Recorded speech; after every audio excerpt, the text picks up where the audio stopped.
When you're among hundreds of science projects, it's not easy to stand out. But Fairfield School pupil Isabel Daly has done it.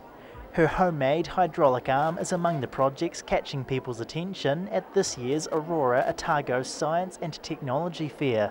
The machine uses syringes and water to move different parts of the arm, and it's taught this inquisitive youngster a ton. Hydraulics is used lots, it's used in like cranes and lifts and stuff, machinery. The Science and Technology Fair is running for the next week, with the doors opening to the public from Wednesday. Judging is underway, with pupils being interviewed about what they've researched and why. The projects will be looked over later on as well. The fair's convener says they've attracted some exceptionally interesting projects this year.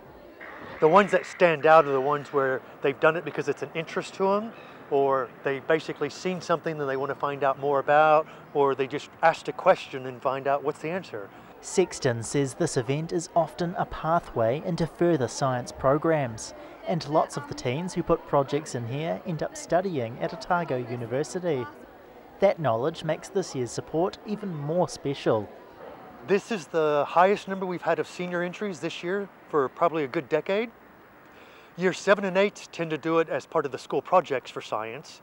Anyone who's doing year 9, 10 and above is doing this in addition to schoolwork. So these are students who are doing it on top of everything else. With more than 24 schools from across the region taking part in the fair, judges have their work cut out for them. They'll be picking out the best of the best, ahead of a formal prize giving on Sunday. But no matter who comes out on top, local minds have just become a bit more inquisitive, thanks to this decades-old annual science fair. David DeLorean, 39 Dunedin News.